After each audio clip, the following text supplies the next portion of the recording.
Ceci est un livre audio autogénéré par Google. Éthique et pratique médicale, fondée par Richard Moreau, collection dirigée par Roger Tessou. La collection Éthique et pratique médicale est une tribune qui permet à tous les acteurs du monde de la santé, professionnels, enseignants, administrateurs, économistes et patients d'exposer leurs opinions, de décrire leur expérience et de proposer des solutions aux problèmes posés par une profession en pleine mutation, et ce en toute indépendance et en conformité avec la déontologie et les bonnes pratiques médicales. Dernière parution. Pierre-Luc Lermite, La preuve médicale au XXIe siècle, 2022. Bernard Marot, Politique d'organisation du système de santé en France, 2022. Patrice Cousigou, Écologie interne et relations soignantes, médecine de la personne et de ses comportements, 2022. Julie LenoblemaRtin, Le droit d'accès aux soins des personnes sourdes en France, 2021. Alain Goldcher, Bien vivre avec un oignon. Questions-réponses illustrées sur l'hallux valgus, le trouble statique le plus fréquent, 2021. Jeannot Baanitse, Soins palliatifs en RD Congo et en Afrique. Appel à la promotion et l'intégration, 2021. François Matte, La recherche médicale française. Hier on la trouvait, aujourd'hui on la cherche, 2021. Jacques Morna, Choix et médecine, 2021.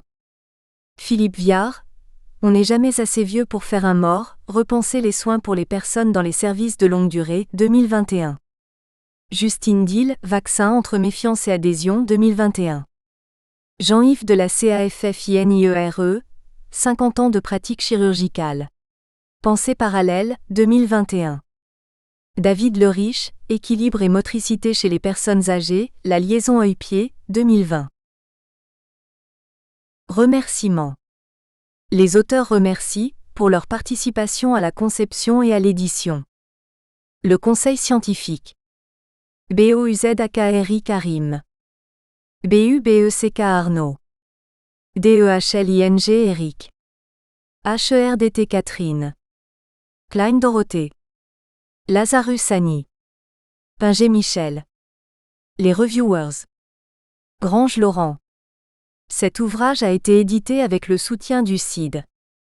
De la production rédactionnelle. L'intégralité des droits d'auteur et autres sources de commercialisation seront reversés au CID, aux seules fins de promotion de la recherche. www.cid-diabète.org. Préface. Avant 2020, bien peu, même dans le monde des soignants, connaissaient le mot pandémie, ou tout au moins sa signification médicale. Aujourd'hui, suite bien sûr aux drames et aux événements de la COVID-19, ce mot est sans doute le terme médical le plus couramment usité, et ce bien au-delà du monde sanitaire. Pourtant il ne s'agit là que d'une pandémie de nature infectieuse comme il en a existé de tout temps, telles que la tuberculose, la peste, le choléra ou encore la grippe espagnole. Ces maladies eurent un prix humain immense et ont bien souvent changé le cours de l'histoire, mais l'humanité en est toujours venue à bout. Ces pandémies rentrent dans le cadre de ce que l'OMS a défini comme les communicable diseases, maladies transmissibles en français. Mais les choses ont radicalement changé depuis l'époque de ces épidémies, et ce depuis la fin du XXe siècle avec la révolution épidémiologique. On assiste en effet depuis plusieurs années à l'explosion pandémique de nombreuses maladies, mais qui ne sont pas que de nature infectieuse transmises par un agent pathogène. Il s'agit de maladies non transmissibles, non communicables diseases, qui se développent rapidement sous forme épidémique et dans le monde entier, devenant ainsi les nouvelles pandémies. Ces maladies ont en commun le fait d'être plus ou moins directement liées à notre environnement actuel, dans lequel beaucoup de choses ont changé.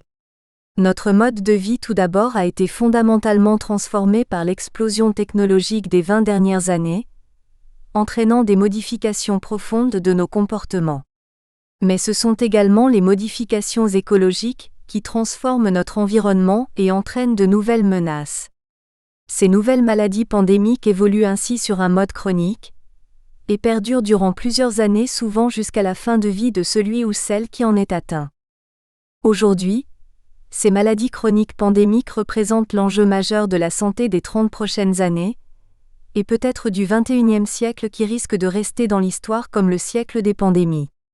Il s'agit notamment de maladies métaboliques, obésité, diabète, cardiovasculaire, HTA-dyslipémie, troubles chroniques du rythme cardiaque, respiratoire, BPCO, maladies asthmatiques, neuropsychiatriques, addiction, dépression, démence, maladie d'Alzheimer, mais aussi maladies neurodégénératives, de maladies rhumatologiques inflammatoires et d'atteintes immunoallergiques, allergies alimentaires et bien d'autres. Ces nouvelles pandémies sont un enjeu majeur pour nos sociétés, et sont ainsi évaluées à l'aide de données épidémiologiques, la prévalence pourcentage de la population concernée, l'incidence, nombre de nouveaux cas, la morbimortalité, complications impactant la vie quotidienne des sujets atteints, voire à l'origine d'une surmortalité, ou encore le coût de santé, pourcentage des budgets de santé consacrés à ces pathologies.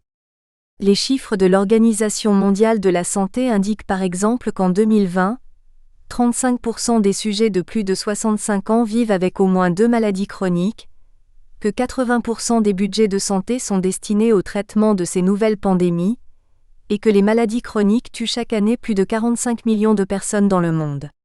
Mais les chiffres ne disent pas tout, et il est nécessaire d'aller plus loin pour mieux comprendre ces pathologies, au plus près de la vie réelle des patients. Il est aujourd'hui nécessaire de développer des politiques de santé publique basées sur la prévention pour venir à bout de ces nouvelles problématiques, en encourageant des changements de comportement, en permettant un diagnostic aussi précoce que possible de la maladie, en informant des dangers liés à ces maladies chroniques, etc. Autant de nécessités qui ne resteront que des vœux pieux sans s'attaquer aux véritables causes que sont la dérégulation alimentaire et la perte d'activité physique, alimentée par un certain nombre d'acteurs et de lobbies qui ont parfois des objectifs contraires à l'amélioration de notre santé. L'état d'esprit qui doit primer n'est pas celui qui consiste à combattre des données épidémiologiques pour améliorer des statistiques, mais bien d'aider chaque personne vivant avec de telles maladies à mieux vivre. La première étape de cette lutte devrait être de chercher à comprendre le quotidien et le parcours des personnes atteintes de ces troubles, et en quoi la maladie chronique a changé leur vie. Il est clair par exemple que l'annonce du diagnostic d'une maladie chronique est susceptible d'entraîner une rupture dans le déroulement de la vie d'un sujet, pouvant condamner à l'échec toute démarche de santé publique. Malheureusement, cet aspect individuel est très largement méconnu, ou en tout cas insuffisamment pris en compte par les soignants. C'est ce que nous allons essayer de développer dans cet ouvrage, ayant recueilli l'expérience des experts qui se sont réellement penchés sur ces problèmes.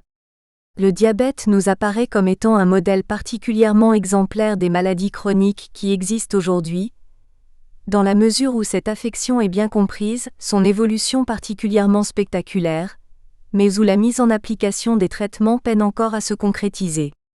Au-delà d'une approche purement médicale, une perspective plus globale mêlant les différentes sciences qui se sont intéressées à cette maladie permet d'en apprendre davantage sur cette affection et sur les soins, et place ainsi le diabète comme étant peut-être la première pandémie de maladie chronique de l'histoire de l'humanité. Introduction. Maladie connue depuis l'Antiquité. Le diabète est une pathologie complexe qui se caractérise par sa chronicité et son caractère insidieux.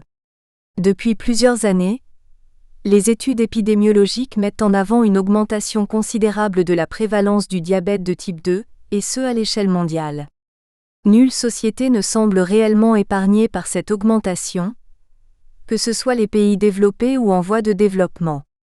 L'augmentation de la durée de vie, la baisse de la qualité des aliments et la sédentarité semblent être les principales causes de cette augmentation, mais bien d'autres facteurs interviennent également. Une maladie de civilisation. Le diabète de type 2 semble être un marqueur de notre époque, un miroir de nos défaillances, de ce que nous avons négligé au profit de notre confort, de notre plaisir, de notre efficacité ou de notre rentabilité. Le corps se rappelle à nous. Il réapparaît sous une forme que nous n'attendions pas, celle d'une pathologie au mécanisme a priori simple, mais que pourtant nous avons encore du mal à comprendre réellement. Cette maladie nous interroge dans notre rapport à notre alimentation, au temps, à nos modes de déplacement et de consommation. Ainsi, les évolutions sociétales ont des implications directes sur nos corps, et ceci est particulièrement visible dans le cas du diabète de type 2.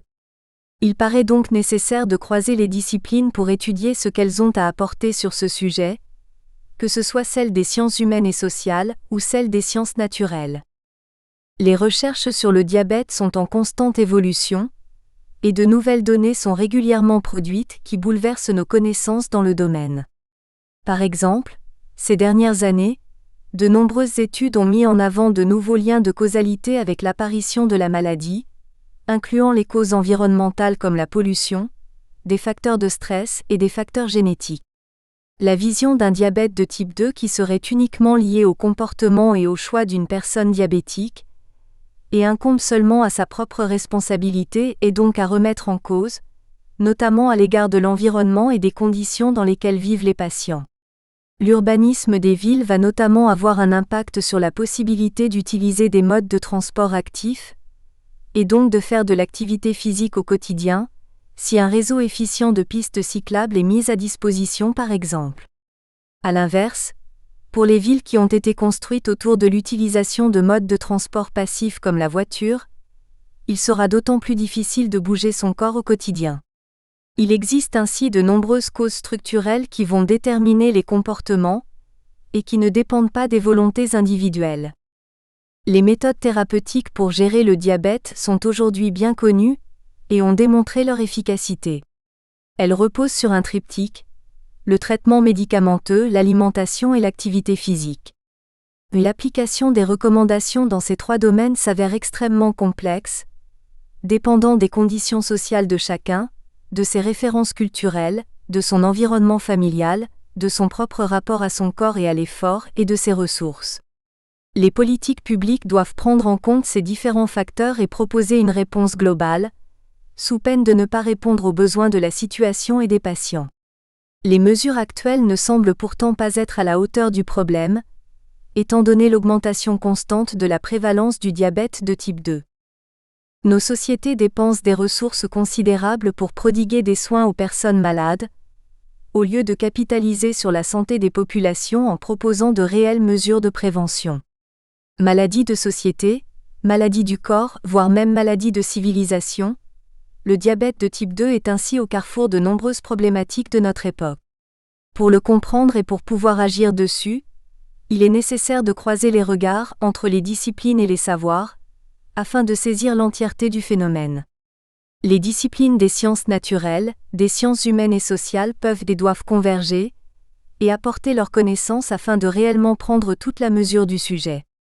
C'est pourquoi nous souhaitons réunir les chercheurs et les acteurs du domaine autour d'un projet commun, afin de mieux percevoir la problématique globale et d'y apporter des solutions appropriées au service de la santé des patients. La bombe à retardement des maladies chroniques est le détonateur du Covid-19. Les événements liés à la Covid-19 ont mis en lumière un ensemble de dysfonctionnements et de problématiques dans nos sociétés, dont l'une d'elles a été la prévalence des maladies chroniques dans l'ensemble de la population. Ce terrain des pathologies sous-jacentes a eu l'effet d'une véritable bombe en se cumulant aux effets de cette nouvelle maladie. Ainsi, le rédacteur en chef de la revue The Lancet, Richard Horton, parle dans un éditorial du 26 septembre 2020 à propos du Covid-19 non pas d'une épidémie, mais d'une syndémie. En effet, c'est la conjonction entre ce nouveau virus et les organismes fragilisés par des années, voire parfois des décennies d'affections de longue durée, qui a abouti au nombre de morts particulièrement élevé à travers le monde. Et parmi ces affections, le diabète a été particulièrement mortel, avec environ 30% de diabétiques parmi les morts du Covid-19. Les maladies chroniques ont ainsi eu l'effet d'une bombe à retardement, dont le détonateur a été ce nouveau virus. Mais si la mortalité durant l'année 2020 a été plus élevée que les autres années, les morts évitables à bas bruit qui surviennent à cause de ces pathologies chroniques chaque année devraient susciter une émotion et une mobilisation similaires, surtout lorsqu'on sait qu'une meilleure prise en charge améliorerait considérablement l'espérance et la qualité de vie des patients. Il s'agit là d'un des effets qui seront étudiés à travers ces lignes, et qui est le poids de l'habitude et des routines. Un taux de mortalité qui est constant chaque année peut difficilement susciter l'intérêt ou l'attention des élus et du grand public s'il n'est pas porté dans l'arène politique ou médiatique. Peut-être nous sommes-nous collectivement trop habitués à certaines morts, que nous attribuons uniquement à tort, à des choix individuels. Le poids de l'habitude du diabète que nous acceptons collectivement à propos du diabète, ce sont des millions de patients en France qui sont malades sans le savoir, dont le traitement est mal adapté, ou dont la prise en charge est incomplète. Ce sont des traitements médicamenteux prescrits massivement, mais qui ne suffisent pas s'ils ne sont pas accompagnés d'un changement d'alimentation et d'une pratique d'activité physique. C'est un coût considérable pour la société, à la fois pour l'assurance maladie, mais aussi pour la société dans son ensemble en raison des absences au travail, des années de vie vécues avec un handicap et des décès prématurés. C'est une maladie qui touche d'abord et avant tout les catégories les plus précaires de la population, et dont les problématiques réelles au quotidien sont rarement prises en compte ou considérées. De nombreux chiffres seront présentés dans cet ouvrage, mais ils ne suffisent pas pour décrire la réalité de la maladie et pour susciter une prise de conscience nécessaire. L'enjeu ne consiste pas à faire des économies, car les malades coûtent trop cher, ou à conserver sa compétitivité car les patients ne sont plus assez performants. L'enjeu consiste d'abord et avant tout à saisir ce que le diabète dit de nous en tant que société, à la façon dont nous prenons soin de nous-mêmes et d'autrui, à ce que nous consommons, à nos modes de déplacement, et aux liens qui nous unissent les uns aux autres. Car lorsque nous parlons de diabète, nous ne parlons pas seulement d'un poids pour la sécurité sociale, nous parlons de corps visibles ou invisibles dans l'espace social, de sentiments et d'émotions, de relations qui nous maintiennent dans la maladie et de rencontres salvatrices, de déceptions successives et de surprises bienvenues, de rémissions et de chutes, de douleurs, de peines et parfois de bonheur aussi. En bref, pour parler vrai sur le diabète, il est nécessaire d'abattre les cloisons et d'ouvrir de nouvelles perspectives. La démarche pluridisciplinaire, pour mieux appréhender la complexité. La recherche sur le diabète a apporté d'indéniables progrès depuis de nombreuses années, apportant un espoir aux patients souffrant de cette maladie et de véritables gains en termes d'espérance et de qualité de vie. Si chaque discipline continue de progresser pour en apprendre davantage sur l'aspect biologique ou social par exemple, il reste de nombreuses découvertes à faire en rapprochant les disciplines et en créant de nouveaux ponts entre les savoirs. Car chaque discipline scientifique a besoin d'isoler pour étudier, par exemple en observant au microscope le comportement de telle ou telle molécule. Mais la réalité des interactions qui se jouent dans le corps et en dehors dépasse les cloisons que la science doit établir, car les différentes dimensions de la vie du patient ont une influence sur la maladie.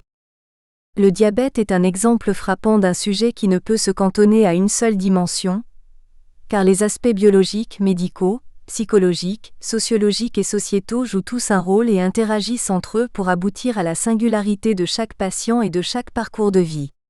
Pour appréhender ces interactions, il est nécessaire d'adopter une démarche différente de celle qui est habituellement proposée pour se diriger vers une optique pluridisciplinaire.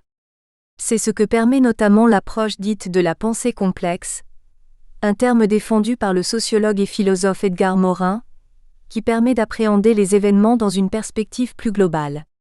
Plusieurs concepts découlent de cette approche, comme le holisme, qui stipule que pour chaque objet étudié, le tout est supérieur à la somme des parties. Chaque cellule, chaque organe, chaque individu et chaque groupe social possède des propriétés émergentes, et ne peut se réduire simplement à ce qui le compose. Par exemple, un organe ne peut être réduit uniquement à la somme de ses cellules et molécules, car il possède des propriétés qui lui sont propres et est en interaction avec d'autres organes.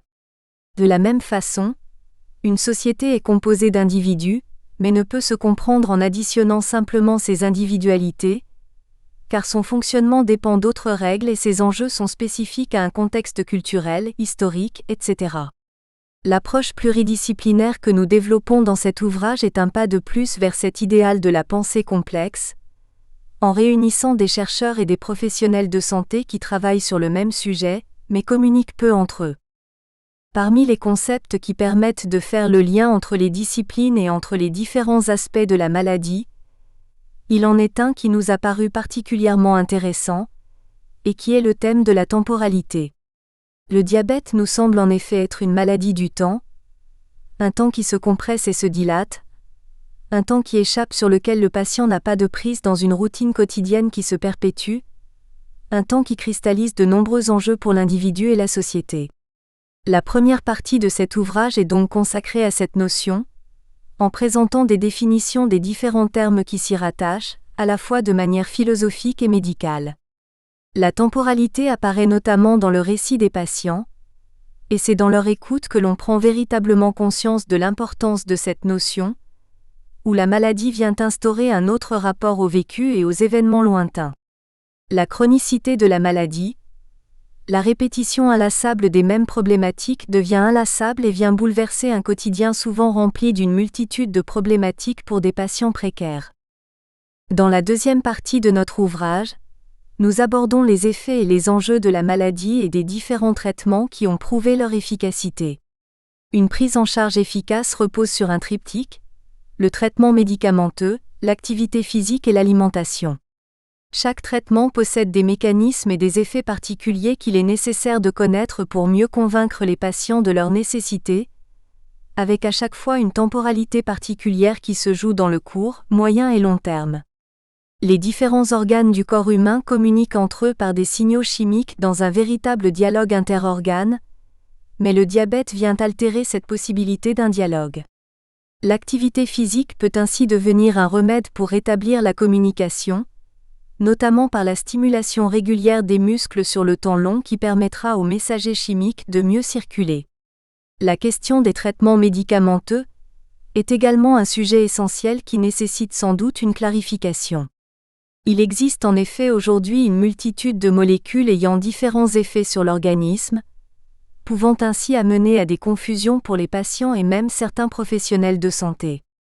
Il nous paraissait également indispensable d'aborder en profondeur le sujet de l'activité physique et sportive, et de ses effets pour les patients diabétiques.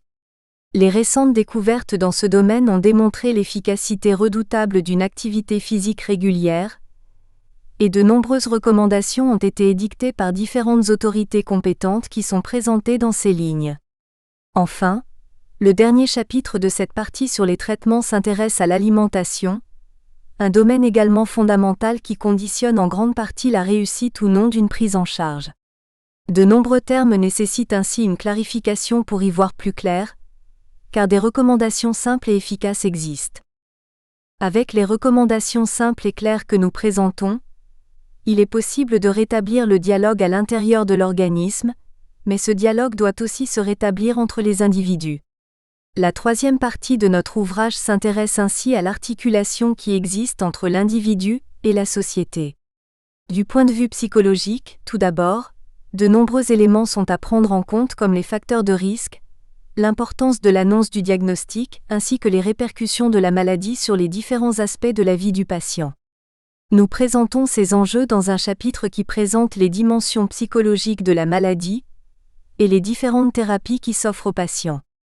Le chapitre suivant s'intéresse à la manière dont une personne atteinte de diabète devient progressivement un patient diabétique, par les différentes interactions qui s'établissent avec le milieu médical notamment.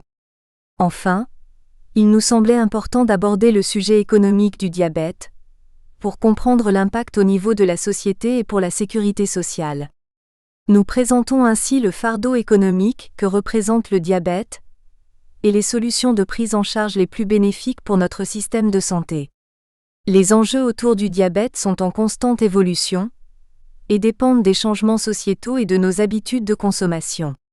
Parmi les nouveaux défis auxquels nous sommes confrontés, nous voyons une baisse constante de la moyenne d'âge du début de la maladie, si bien que de nombreux enfants sont aujourd'hui concernés. À cet égard, les problématiques du diabète de type 1 qui touchent beaucoup plus les enfants, peuvent nous éclairer sur la prise en charge et les enjeux spécifiques de ces âges. C'est ce que nous présentons dans le premier chapitre de la quatrième partie de cet ouvrage, en parlant de la prévention et des différents traitements. La question de la temporalité vécue par les enfants est également abordée, entre l'insouciance propre à ces âges et la responsabilité que fait peser sur eux la maladie à travers une projection constante dans un futur lointain et incertain. Mais les enjeux autour de ces âges touchent également à la question de la transition vers l'âge adulte que nous évoquons dans le chapitre suivant, avec les représentations sociales qui y sont associées, et qui diffèrent grandement dans les attentes que nous avons vis-à-vis des adultes et des adolescents. L'analyse de tous ces événements est riche d'enseignements, pour mieux accompagner les différents publics qui sont confrontés au diabète. La prise en charge des patients diabétiques a bien évolué depuis de nombreuses années, et de nouveaux concepts essentiels ont fait leur apparition à la fois dans les services de soins, mais aussi dans les politiques publiques. C'est le cas notamment des concepts d'activité physique adaptée, APA, et de l'éducation thérapeutique du patient, ETP, qui ont une histoire commune que nous retraçons dans la 5e et dernière partie de l'ouvrage. C'est à travers les enjeux propres à l'accompagnement des patients diabétiques que de nouvelles pratiques ont émergé et qui se sont aujourd'hui imposées dans bien d'autres domaines. Le sujet de l'ETP est également abordé dans ses différentes dimensions, un thème qui concentre aujourd'hui une série d'enjeux cruciaux pour accompagner au mieux les patients atteints de maladies chroniques. Le chemin est encore long pour que l'ETP et ses principes s'imposent dans tous les services de soins, mais de nouvelles pratiques innovantes existent pour faire face aux défis de la maladie. C'est ce que présentons dans le dernier chapitre de notre ouvrage, pour proposer une réflexion sur ces thérapies qui sont sans doute les plus à même de répondre aux différents temps de la maladie et de la vie des patients dans leurs singularités respectives. Partie 1. La temporalité de la maladie. Chapitre 1. Le temps et la maladie chronique. Jean-Daniel Lalo. Service d'endocrinologie, diabétologie, nutrition et coordination pour la prévention et l'éducation du patient en Picardie, CHU d'Amiens. Qu'il est loin le temps où Louis XIV faisait planter des milliers d'hectares de forêt, pour que les générations après lui puissent s'affranchir du risque de pénurie de bois pour la construction navale. Voilà ce que nous pourrions appeler de nos jours une vision prospective à très long terme. Voilà aussi qui introduit une relativité. Ce temps nous paraît bien loin, on parle bien de l'Ancien Régime. Il est tout proche en fait si on se réfère à la chronologie de l'évolution de la vie. Le temps, disions-nous. Mais qu'est-ce donc que le temps ? Définir le temps. Nous, soignants, devons nécessairement aborder le sujet du temps. Bien des aspects mériteraient d'être abordés, en effet.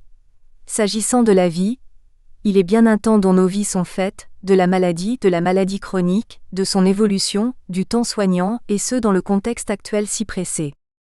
Nous devrions commencer par le commencement, à savoir définir le temps. Mais voilà que, patatras, nous trébuchons d'entrée. Car cette notion si simple au premier abord, comment parviendrons-nous à la présenter quand un grand penseur s'en sent incapable ? Si personne ne m'interroge, je le sais, disait saint Augustin. Et de faire aussitôt l'aveu, si je veux répondre à cette demande, je l'ignore.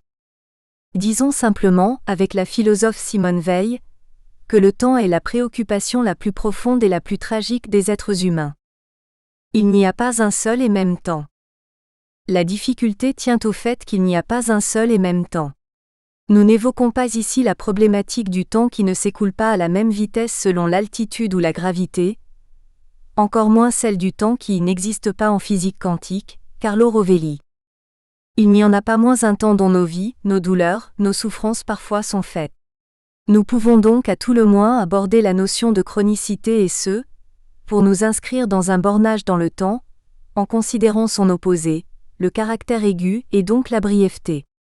Il est en revanche plus difficile qu'il n'y paraît au premier abord de donner une définition tirée de l'étymologie, car les significations du grec chrono sont multiples. En effet, ce mot signifie temps, certes, mais aussi durée, époque, durée de la vie, longueur ou perte de temps, délai. Aussi, selon ces différentes définitions, le mot temps apparaît-il non seulement polysémique mais ambivalent. À un premier niveau d'organisation, nous pouvons construire différents couples oppositionnels, et notamment la simultanéité et la successivité, l'échéance et la continuité, la vitesse et la durée, l'époque et le devenir, la permanence et le changement, l'adaptation et l'altération. Altération. Qu'il soit clairement dit à ce sujet que la notion du temps inscrit la marque de notre finitude et la perspective de notre mort. Ce qui n'a rien de pathétique en soi, les choses sont inscrites ainsi. Selon un second niveau d'organisation, les significations possibles apparaîtront avec des valeurs tantôt négatives, tantôt positives. Les premières, la nostalgie, le temps subi, l'opportunité manquée, etc., sont plus fréquentes que la valeur d'espoir. L'espoir d'un temps meilleur et bien sûr pour notre propos l'espoir d'une amélioration de l'état de santé. Il n'y a pas un seul et même écoulement du temps. Résumons ici les principales significations du mot temps: la durée, la successivité, le devenir et le changement. En fait, nous n'avons pas encore véritablement considéré le temps tant que nous n'avons pas développé notre rapport au temps, la temporalité. Si le temps objectif n'existe pas, s'il est même impossible de le définir le temps, il n'en est pas moins que nous avons une conscience du temps, laquelle est ce qu'elle est, et l'effort de pensée qui est le mien en écrivant les présentes lignes m'inscrit bien dans le temps présent. Parfois le temps passe vite, ailleurs il est interminable. Le temps peut même se figer pour la belle au bois dormant, mais aussi du fait de l'annonce d'une maladie, qui peut générer un effet de sidération. Il y a un temps quantitatif, le temps du chronomètre par exemple, et le temps qualitatif, le temps intime. Le diabète a été découvert en quelle année? Valse hésitation, ah oui, c'était l'année où j'ai perdu ma grand-mère. Il y a donc le temps physique. Et la temporalité, le temps vécu par la conscience. Il y a ainsi la maladie, la réalité par exemple du handicap, cas du sujet hémiplégique, et il y a aussi la portée psychologique de la maladie. Il y a l'histoire de la maladie, un temps objectif. L'installation est datée au moins pour la date de l'établissement du diagnostic, avec son histoire évolutive, et il y a le sujet malade avec son histoire tout court, avec son propre rythme de vie. Il y a l'espérance de vie, le pronostic vital, établi selon des données épidémiologiques externes aux patients, et il y a le temps que s'accorde le sujet malade, lequel peut relâcher sa vigilance au fil du temps. Et il y a encore le temps soignant et le temps malade, dans une relation asymétrique, l'un est sachant, l'autre ne l'est pas. L'un est sain ou supposé tel, l'autre est malade et à ce titre sachant aussi, d'un savoir expérientiel de sa maladie. Aussi, chacun parviendra-t-il dans la relation à maintenir une attention soutenue dans la durée? C'est que le temps ne s'écoule pas de la même façon quand nous nous comparons les uns et les autres, et même au fil de la vie d'un sujet considéré individuellement, on n'écoute pas, ou tout au moins pas tout le temps, ici en formation, là en consultation, etc. Le soignant, lui, saura-t-il accorder toute son attention tout au long de la consultation, lui dont le temps est compté? Les temps changent. La maladie aiguë et la maladie chronique illustrent la successivité. Cette successivité s'est installée au fil du temps, car la maladie a changé de visage, la maladie elle-même et non seulement notre regard sur la maladie. Nous assistons en effet à un bouleversement historique depuis l'ère pasteurienne. Jadis, la préoccupation essentielle était la mortalité infantile et la mortalité par infection aiguë. De nos jours, depuis la lutte contre les microbes avec la vaccination, bientôt suivie de l'antibiothérapie, l'espérance de vie s'est considérablement accrue. Que l'on y songe bien, le fait est considérable, c'est même un bouleversement.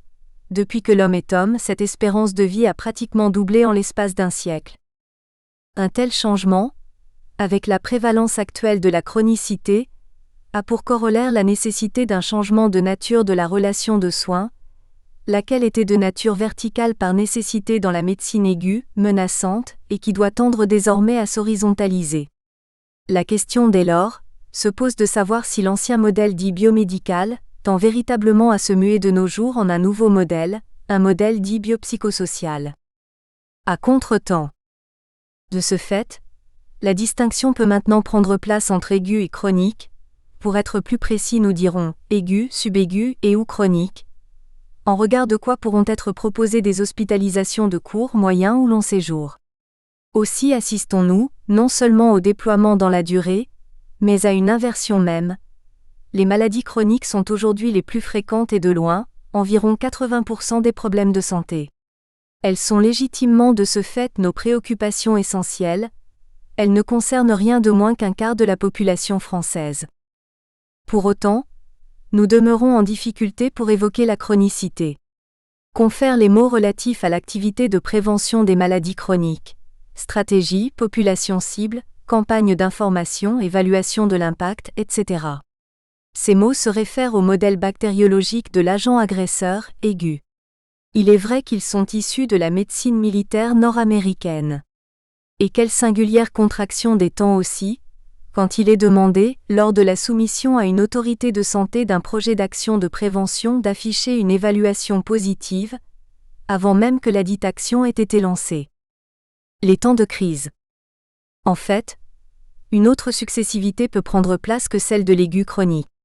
C'est le cas des événements aigus venant émailler l'évolution d'une maladie chronique, par exemple, du déséquilibre d'un diabète lors d'une infection aiguë intercurrente, d'une décompensation d'insuffisance cardiaque au décours d'un infarctus, d'une rupture de varices œsophagiennes dans la cirrhose, etc., d'une crise de colique, hépatique, néphrétique, etc., ou d'asthme. En d'autres termes, dans la chronicité, chronique et aiguë peuvent s'entremêler. C'est le paradoxe. La chronicité est transparente, la maladie chronique n'existe pas tant qu'il n'y a pas de décompensation, de crise. Le chronique fait simplement le lit de l'aigu, à l'instar d'une face cachée d'iceberg. La marque du temps. Quand nous parlons de chronicité, de quoi parlons-nous en définitive ? Cette chronicité, par définition, ne prend place qu'après un début, lequel a pu se manifester soit insidieusement, à bas bruit, soit au contraire à grand fracas, exemple de l'acidocétose inaugurale du diabète ou d'un infarctus du myocarde. Cela dit, le silence des organes, le riche, peut être étourdissant, et nous n'évoquons pas ici le silence à l'auscultation intestinale, suggestif d'une occlusion, si l'on considère les maladies sans répercussions somatiques à leur début mais dont l'annonce génère un effet traumatique, cas de l'annonce d'un cancer, un diabète, etc. Il faut distinguer à ce sujet le début, ou commencement, que l'on peut dater précisément, le diabète diagnostiqué tel jour, telle heure, et l'origine, l'hyperglycémie a pu éclore bien avant la découverte de l'anomalie biologique. Et encore, le diabète de type 2 prend son origine dans la constitution d'une obésité. Il en est de même pour l'infarctus du myocarde et ses facteurs de risque, lesquels sont parfois une maladie eux-mêmes. Encore en amont, avant même ces facteurs caractérisés, il y a bien le tout début de la constitution de la plaque d'athérome, sous la forme d'une strie lipidique. Le temps en question. L'exemple, vécu à notre consultation, est ici frappant. Ce sujet diabétique se présente, rapporte-t-il lui-même, à la suite du dépistage d'une glycosurie, lequel a conduit à faire doser la glycémie, il cite ces termes techniques. Et de tendre 2 documents de laboratoire objectivant une glycémie récente très élevée, et une glycémie déjà anormale plusieurs années auparavant. Nous pouvons alors reformuler à notre façon, donc vous venez pour un diabète. Quel n'est pas notre saisissement d'observer alors la stupeur du consultant, qui blanchit à l'annonce du diagnostic de diabète. Que s'est-il passé jusque-là ? Le mot même de diabète, et non pas hyperglycémie simplement, a-t-il été cité ? Ou l'a-t-il été mais avec une réalité récusée, tant sa connotation est péjorative, surtout quand une histoire familiale a pu être douloureuse, quand demeure vive la mémoire d'un grand-parent ayant fini ses jours avec une gangrène diabétique. Nous ne le saurons pas. Une chose n'en est pas moins sûre. L'histoire du diabète commence là, cette consultation pour cet individu, c'est là que le malade en a connaissance. Dès lors, le temps est compté. C'est-à-dire décompté. Il devient mesurable, mais à l'envers, par des comptes. Le compte à rebours a commencé. Au fil du temps. Une fois la maladie advenue, les mots suivants pourront être formulés: rechute, récidive, rémission, guérison. Développons. Rechute et récidive ont le même sens de réapparition de la maladie, survenant dans un délai variable après un traitement complet et ce, soit sous la même forme, énième épisode de décompensation d'une insuffisance chronique, soit sous une nouvelle, cas par exemple de la survenue de métastases d'un cancer. Ces situations sont à distinguer de la reprise évolutive, laquelle survient au décours d'un traitement qui n'a pas été mené à son terme, exemple de la reprise évolutive d'une hyperthyroïdie, plus fréquente quand le traitement antithyroïdien n'a pas été suffisamment prolongé. Entre le premier événement et la rechute ou la récidive, on parlera de rémission, une rémission plus ou moins prolongée. Avec plus de recul, mais avec un délai variable selon la situation pathologique, il sera possible de dire que le risque de rechute devient faible. Avec plus de recul encore, sera-t-il enfin possible d'évoquer la guérison avec sécurité ? Le grand enseignement de Georges Canguilhem aura été de dire à ce sujet que la guérison s'opère dans la réinstauration de nouvelles normes de vie, d'ajouter, en un trait lumineux, qu'il n'y a pas de retour à l'innocence biologique, tant l'événement de santé aura marqué. Pour le dire simplement, rien ne sera plus comme avant. Et le poète, lui, d'écrire magnifiquement « Nous ne sommes tués que par la vie, la mort et l'hôte », René Charles nu perdu. La valse des temps. Le temps plein. C'est peu de dire que nous vivons actuellement, en particulier à l'hôpital, où il y a ETP et ETP, équivalent temps plein et éducation thérapeutique du patient, une accélération folle. Toutefois, contrairement à une opinion répandue, ce n'est pas le temps qui s'accélère. Le temps est ce qu'il est et une heure sera toujours une heure. C'est plutôt que le temps se condense, par la superposition et la simultanéité de présents multiples. Dans une seule et même heure, il est souvent nécessaire de faire plusieurs choses en même temps, au point qu'il faudra récupérer, si cela est possible, le temps de travail excédentaire sous la forme de RTT. C'est que le temps, c'est de l'argent. Il faudrait interroger aussi l'évolution de notre rapport au temps. Il n'y a plus de temps mort. Tout est dit à ce sujet avec un mot, chronophage. Encore que nous pouvons nous interroger sur son sens. Se réfère-t-il à une action qui mange du temps? Ou plutôt au temps qui nous mange? Le temps virtuel.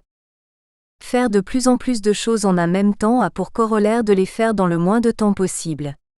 Il devient même possible de les effectuer dans l'immédiateté, avec les moyens actuels de communication, téléphonie, Internet, en un clic, et les patients ont un accès immédiat à une connaissance, en amont même d'un premier contact médical.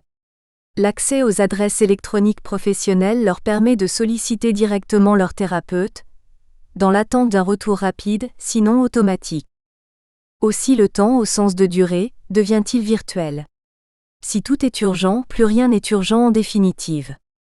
Prenons donc un peu de recul et faisons l'analyse selon laquelle l'urgence, la seule, la vraie, nous dit Guy Samama, c'est l'urgence à vivre. Le manque n'est pas celui du temps, ajoute-t-il, c'est le manque à nous-mêmes. Et demandons-nous avec Milan Kundera si nous oublions des choses parce que nous allons trop vite, ou plutôt si ce n'est pas parce que nous voulons oublier, de vivre, que nous allons trop vite.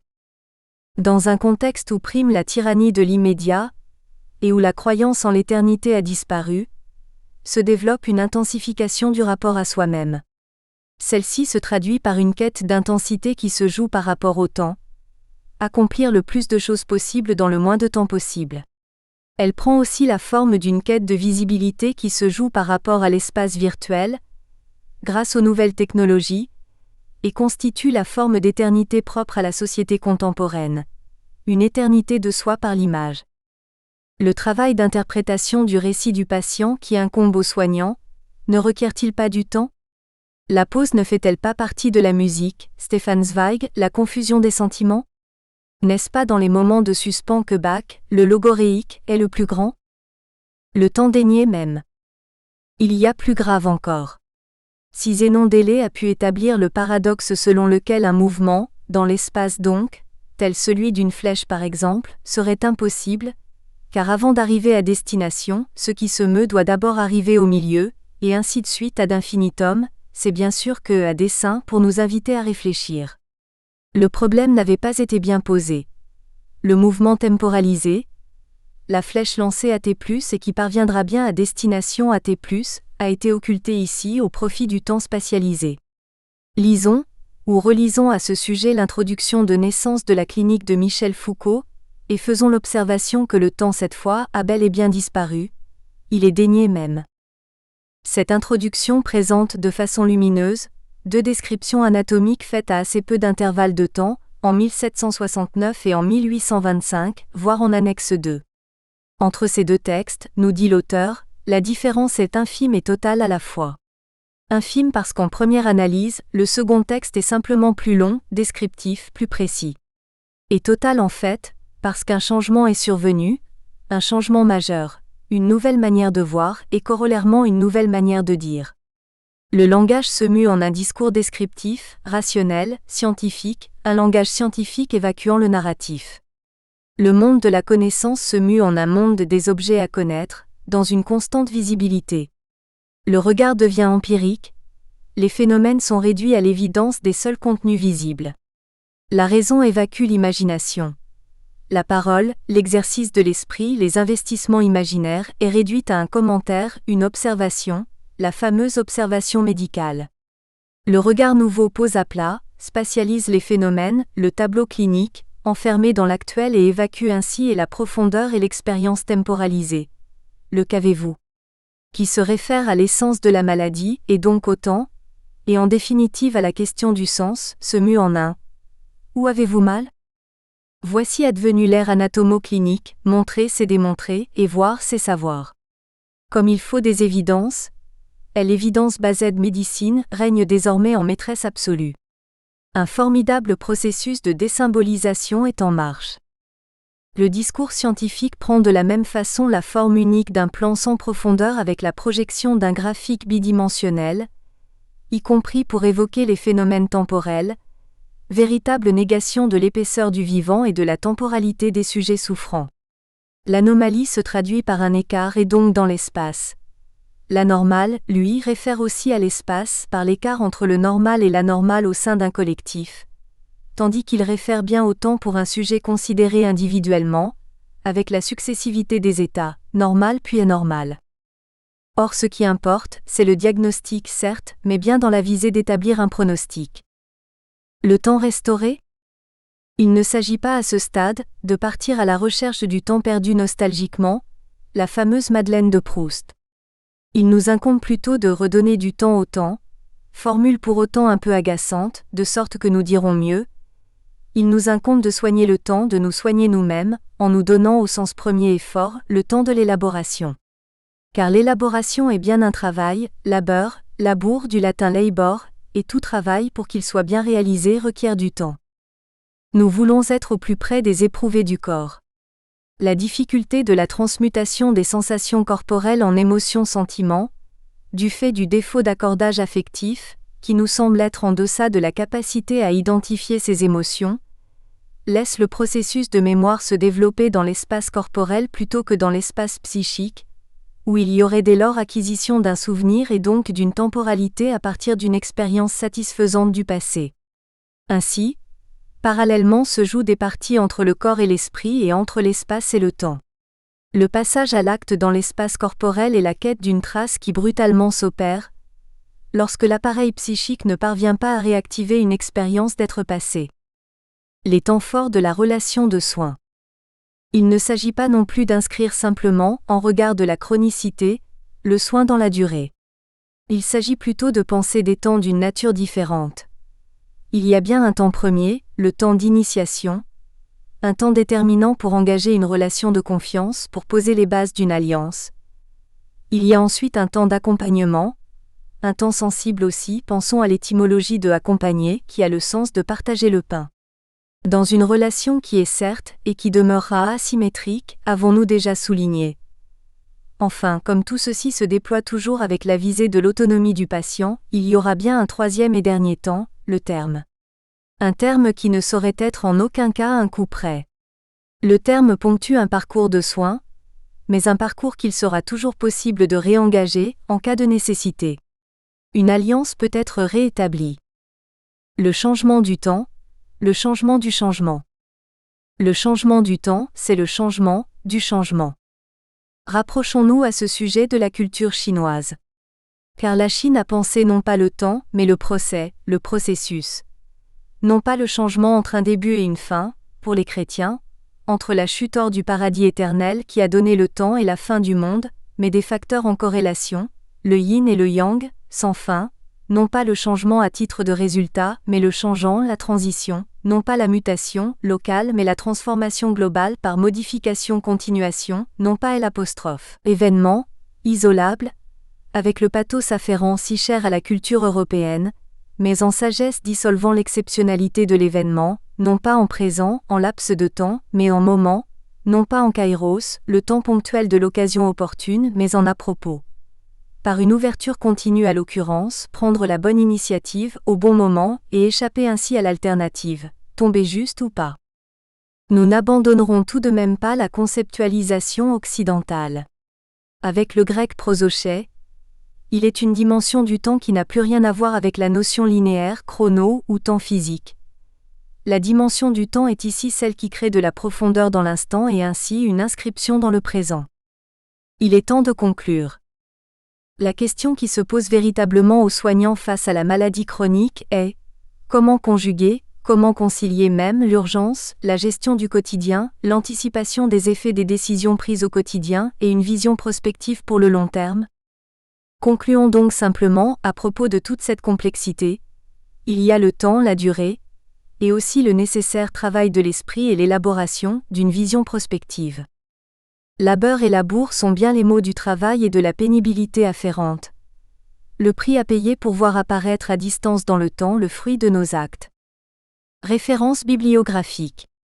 1 Aubert N. De l'immédiateté à l'éternité, l'intensification du rapport à soi, approche numéro 149, l'urgence. Dictature d'une illusion, avril 2012. 2 Augustin Saint Les Confessions, livre 11 24 Gallimard, Col. La Pléiade 2000. 3 Canguilhem G. Le normal et le pathologique, 8e édition, PUF, Col. Quadrige, 1999. 4 Corcos Monsieur le corps absent d'Uno 2010. 5 Eliassen du temps Fayard, 1997. 6 Foucault Monsieur, naissance de la clinique, PUF, Col. Quadrige 2005. 7 Julien F. du temps, le livre de poche, Col. Biblio-essai 2012. 8 Kundera Monsieur, éloge de la lenteur Gallimard, Col. Folio, 1997. 9 Samama G. L'urgence, maladie d'un rapport à soi-même? Approche numéro 149, l'urgence. Dictature d'une illusion, avril 2012. 10 Veillès, leçon de philosophie, plomb 1989. Annexe 1. Sur le temps. La simultanéité, en même temps et le déploiement, le cours du temps. Le manque de temps et la présence, à temps plein. Subi, pas le temps, et assumer, prendre le temps. L'échec, le temps perdu et le succès. L'ennui, passer son temps à ne rien faire. La partie, intervalle de temps et la totalité, le temps complet. La brièveté, un laps de temps.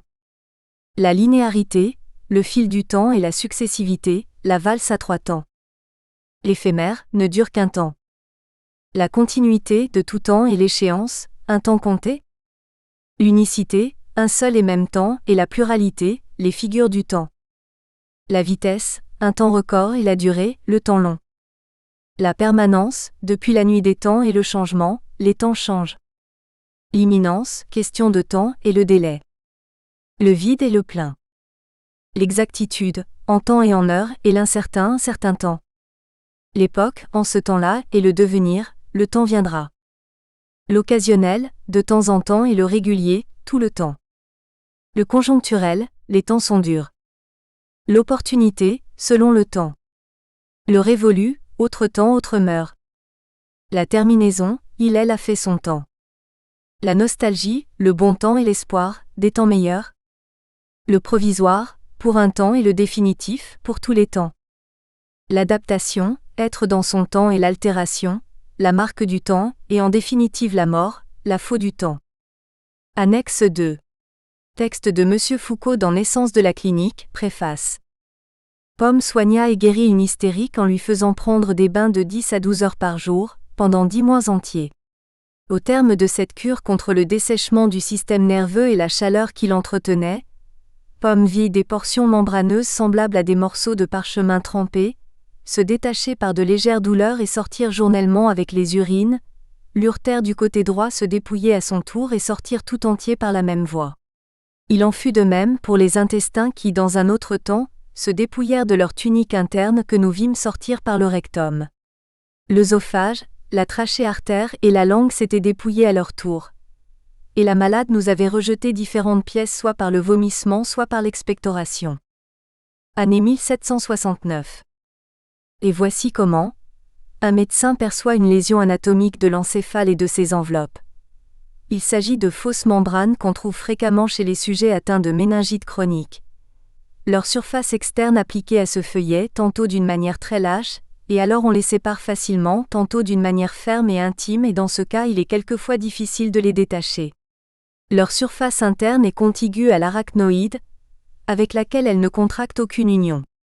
Les fausses membranes sont souvent transparentes surtout lorsqu'elles sont très minces, mais ordinairement elles ont une couleur blanchâtre, grisâtre, rougeâtre et plus rarement jaunâtre, brunâtre et noirâtre. Cette matière offre fréquemment des nuances différentes suivant les parties de la même membrane. L'épaisseur de ces productions accidentelles varie beaucoup. Elles sont parfois d'une ténuité telle qu'on pourrait les comparer à une toile d'araignée. L'organisation des fausses membranes présente également beaucoup de différences. Celles qui sont minces sont coineuses, semblables aux pellicules albumineuses des œufs et sans structure propre distincte. Les autres offrent souvent sur une de leurs faces des traces des vaisseaux sanguins entrecroisés en divers sens et injectés. Elles sont souvent réductibles en lames superposées entre lesquelles sont assez fréquemment interposés des caillots d'un sang plus ou moins décoloré. Année 1825. Chapitre 2. Occuper le temps de la vie. Une lecture socio-anthropologique de récits de patients avec un diabète soigné en médecine de premier recours. Mélinée Schindler. Doctorante en sociologie, Université de Liège. Explorer comment vivre avec le diabète est, tout comme le diabète lui-même, une question chronique. Moll 2009 page 82. Socrate explique à ses amis le fondement même de la pédagogie. Pas plus qu'on ne met la vision dans l'œil, on ne met le savoir dans la tête de l'ignorant. Il s'agit d'apprendre à tourner le regard dans la bonne direction, mais le chemin est long pour une telle révolution de la pénombre des opinions à la lumière de la vérité. La célèbre image du prisonnier de la caverne pourrait aussi bien s'appliquer à celui qui est prisonnier d'une maladie dite de longue durée. Dès le moment où il se trouve confronté à l'aveuglante rationalité de ses thérapeutes, son existence de malade devient une nouvelle forme de vie.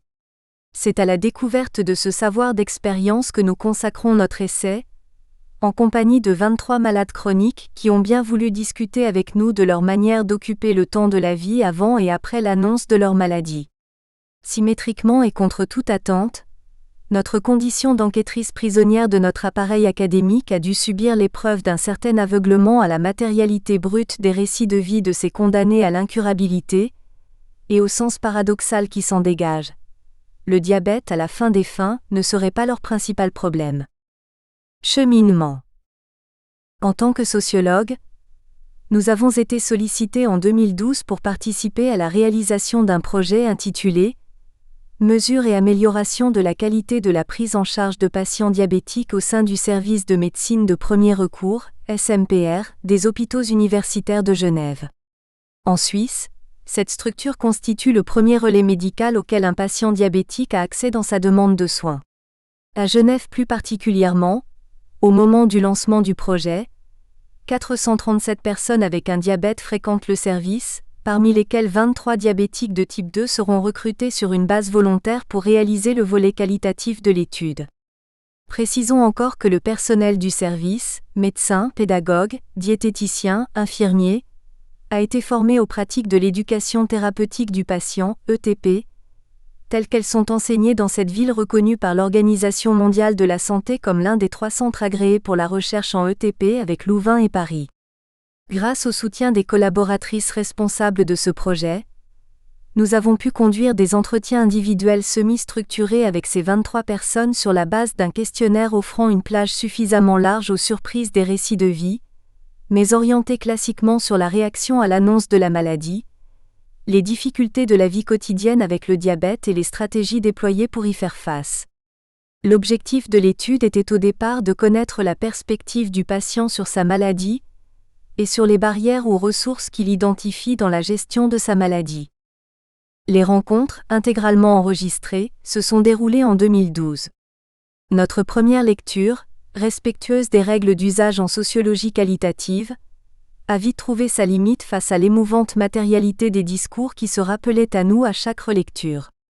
Il nous a fallu reconnaître le choc initial produit sur nous par ces récits d'une nature inconnue, d'une richesse foisonnante, irréductible et intimidante, et admettre avec Bruno Latour que ce qu'il faut entendre par une enquête est précisément le fait d'être touché, ému, c'est-à-dire, comme le dit l'étymologie, mise en mouvement par les informateurs. Latour 2006 page 70.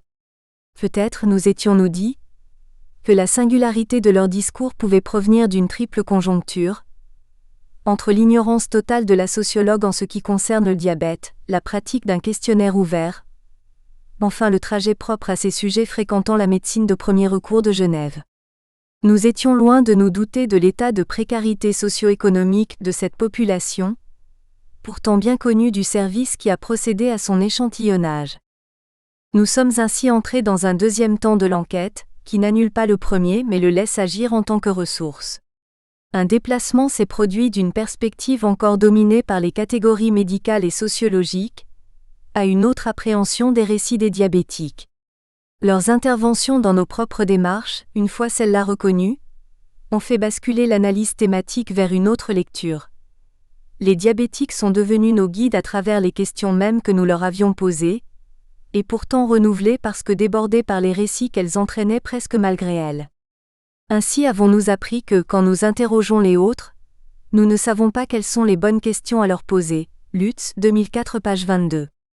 Nous avons affaire maintenant à des personnes diabétiques, dont on a à apprendre le langage, la mise en intrigue des contradictions de leur vie, et finalement la nature de leur maladie et par conséquent leur manière de la traiter. L'objet de l'enquête n'est plus désormais d'apprendre ce que le patient peut nous dire sur les difficultés qu'il rencontre dans la gestion de son diabète, mais de cerner dans ce qu'il apporte ce que ni le médecin, ni a fortiori la sociologue ne savent. Que c'est le diabétique qu'il est seul à savoir et qu'il nous présente comme son occupation du temps de la vie. Pour reprendre la belle formule de Marguerite Duras. Le sait-il lui-même ? La situation à laquelle nous avons été confrontés n'est pas sans rappeler l'étrange rapport que Freud avait institué avec son patient. Il s'agissait d'apprendre du malade quelque chose qu'on ne savait pas et que lui-même ignorait. Freud, 1969, page 23. C'est pourquoi, à l'issue d'une transformation profonde de notre intention première, nous avons considéré les 23 personnes interrogées comme des personnages d'une pièce de théâtre organisée autour d'une intrigue. Comment se présente la catastrophe diabétique dans le cours d'une vie ? D'où le style peu orthodoxe de notre travail, tributaire de cette nouvelle orientation qui consiste à aller avec nos témoins au beau milieu des choses. Notre essai est donc constitué essentiellement de 6 chapitres composés de citations choisies. C'est ça le pire. Je ne vais pas en faire une maladie. On allait couper une guibole à l'autre. Le diabète, il vous tue à petit feu. Je me lave les dents. Tout a changé, rien n'a changé. Une discussion s'ensuit, qui conclut à l'impossibilité de résoudre dialectiquement les multiples et énigmatiques contradictions de nos interlocuteurs, et à quelques conséquences sur la position du soignant en éducation thérapeutique du patient chronique. Méthode. Les entretiens uniques, d'1h30 chacun, se sont déroulés de janvier à novembre 2012. Les 23 enregistrements des séances correspondent à environ 200 pages de texte, qui ont donné lieu à un premier codage en vue d'une analyse thématique. Nous avons fait ce travail avec l'appui d'une recension sélective de l'immense littérature spécialisée consacrée au diabète. Plusieurs relectures des témoignages nous ont peu à peu conduit à l'évidence qu'il nous fallait quitter la voie d'une sociologie trop étriquée, pour être simplement au plus près des paroles de nos témoins et de leurs apparentes contradictions. Parallèlement au choc éprouvé devant ces témoignages, se sont agrégées de nouvelles lectures, déterminantes pour notre parcours. Nous n'entrerons pas plus avant dans une discussion théorique, la théorie étant celle des diabétiques eux-mêmes une fois reconnue. Citons toutefois 2 auteurs, attachés chacune à un service de premier recours, qui nous ont guidés de manière décisive. Émilie Herman, psychothérapeute au Centre Georges Devereux à Paris, récuse dans Clinique de l'infortune toute instance interprétative supérieure qui viendrait écraser de tout son poids un témoignage périlleux et délicat.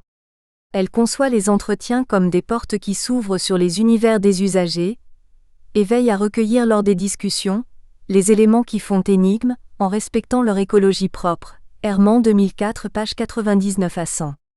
Anne-Marie Moll est titulaire d'une chaire de théorie sociale à l'Université d'Amsterdam. Dans ce que soigner veut dire, elle parle du diabète, de son traitement et de la vie qu'il implique, tout en cherchant les mots qui lui permettent de le faire. De sa pratique de terrain émerge un constat qui croise les résultats de notre enquête. Quand on vit avec le diabète, le temps ne s'écoule pas dans une seule direction. Alors que le passé a laissé en vous des traces indélébiles, le futur est déjà présent. Moll, 2018, page 17 et 103. Qui sont les 23 personnes que nous avons interrogées ? Le contrat de confidentialité qui nous lie, nous interdit tout usage des données socio-démographiques réservées à l'institution médicale. Suite à la sévère critique que fait Juliette Ferry-Danini du processus d'anonymisation en médecine narrative. Ferry-Danini, 2018, page 8. Nous avons considéré comme illusoire d'entrer par questionnaire dans la singularité biographique d'une personne tout en garantissant son anonymat. En tenant compte de cette double contrainte, nous nous autoriserons des seules références que font certains de nos témoins à leur origine, leur âge, leur situation familiale et leur métier.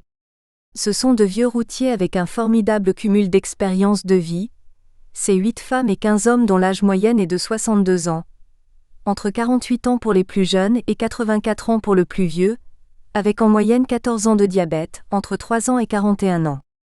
Pour les citer, nous leur avons attribué un numéro d'apparition sur scène dans l'ordre chronologique des entretiens, 1 à 23. La froideur du chiffre, nécessaire pour attester au besoin de l'exactitude des citations extraites du corpus de données, nous a semblé un moindre mal par rapport à l'usuel maquillage des noms. C'est ça le pire. En regard de l'ensemble des difficultés évoquées par nos 23 témoins, on peut se demander paradoxalement s'ils souffrent vraiment du diabète. Pour ces patients fréquentant le service de premier recours des hôpitaux universitaires de Genève, le diabète s'inscrit de manière générale comme une pathologie mineure, seconde, dans le cours d'une vie dominée par le problème central de la précarité financière et migratoire. Si c'était seulement le diabète. La vie, c'est un combat que je mène, 17. Se dégage ainsi de notre enquête un premier ordre de gravité des atteintes vitales. Précarité financière avant tout, c'est toujours le manque d'argent le seul souci, 6. Le diabète, c'est aussi un peu une maladie de luxe, une maladie des riches, 9. Je n'ai pas d'assurance. Je pense que le traitement que je reçois ici c'est dû au fait que je n'ai pas de statut, 10. J'ai eu des problèmes financiers, beaucoup de problèmes financiers. C'est ça le pire pour moi, 14. Il m'est arrivé des déboires financiers. Je suis resté sans assurance maladie pendant 3 ans et pendant 3 ans, je ne me suis pas soigné du tout et ça a beaucoup affecté le diabète, 15. Payer mes factures à la fin de chaque mois, ça c'est vraiment quelque chose qui est en premier, 20. Le statut de migrant pour certains d'entre eux n'arrange rien. Si j'avais moins de soucis, je gérerais mieux mon diabète. Étant étranger dans ce pays, tout est difficile avec moi, je n'ai pas de travail fixe, 11. Quand le diabète a commencé à l'époque, j'avais un problème de séjour, j'étais un demandeur d'asile, 22. C'est dans ce contexte de force majeure, la précarité sociale, que se dessine un tableau morbide qui a tout pour surprendre une sociologue peu au fait des pathologies régnantes. Nous espérons que vous avez apprécié cet aperçu. Pour continuer à écouter ce livre audio sur Google Play Livres, utilisez le lien dans la description de la vidéo.